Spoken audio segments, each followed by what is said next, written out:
The tycoons of social media have to stop pretending that they're friendly nerd gods building a better world and admit they're just tobacco farmers in t-shirts, selling an addictive product to children. Because let's face it, checking your likes is the new smoking. Philip Morris just wanted your lungs. The App Store wants your soul. There are 2 billion people, more than 2 billion people on Facebook. That's more than the number, it's about the number of notional followers of Christianity. People check their phones 150 times a day, the millennial sort of audience. And so if you think about it, from the moment you wake up, it's like you're jacked in to this environment. And thoughts start streaming into your head, designed by a few technology companies. What we find is the typical person checks their phone every 15 minutes or less. And half of the time they check their phone, there's no alert, no notification. It's coming from inside their head telling them, gee, I haven't checked in Facebook in a while. I haven't checked on this Twitter feed for a while. I wonder if somebody commented on my Instagram post. That then generates cortisol, and it starts to make you anxious. And eventually your goal is to get rid of that anxiety, so you check in. And apparently we feel stressed when we can't get our phone or when our battery is about to die. You probably know this feeling. And a research done in Australia among 3,000 people under the age of 30 found that 9 out of every 10 admit to feel this anxiety while having his battery dying. Steve Jobs revolutionized the entire world with the iPhone, and he never let his children use it,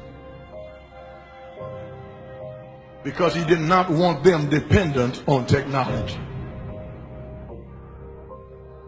Right now, an infant is getting their first laptop that's soft and squishy and makes noise. Right now, a child is being born online and being favorited and retweeted. The hypergenerational segregation of our time is bizarre, unhealthy, and historically unprecedented. You've never seen the like of people sitting at a table in a restaurant not talking to each other because they're texting and using their Facebook and Instagram and Twitter, and they are at the table and don't even know each other. In the house and can't even talk to each other. And the pressure that's on us to be like everybody else is so great that everybody tries to live like they're in a reality show. As a culture, we don't have enough in common anymore. And that's because the internet, which was supposed to unite the world, has become too adept at serving us personalized content. Do you know what I saw on Yahoo's front page this morning? No, you don't, because mine isn't the same as yours. People get news feeds now that just spit back customized stories based on what we've clicked on in the past. We are great consumers, but poor producers. We will buy what we can't afford with money that we don't have to impress people we don't even know, trying to be like everybody else. Get off of Facebook and put your face in a book.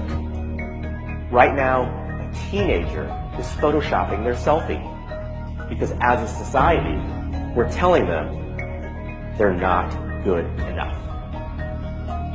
Right now, influencers encourage narcissism without knowing the breadth and depth of their impact on their audiences.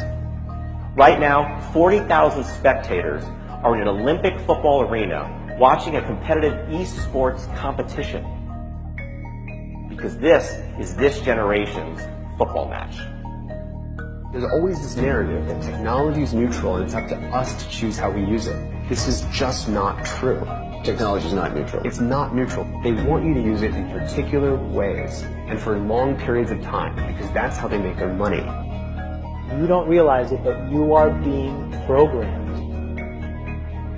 It was unintentional, but now you got to decide how much you're willing to give up, how much of your intellectual independence. If you feed the beast, that beast will destroy you. If you push back on it, we have a chance to control it and rein it in.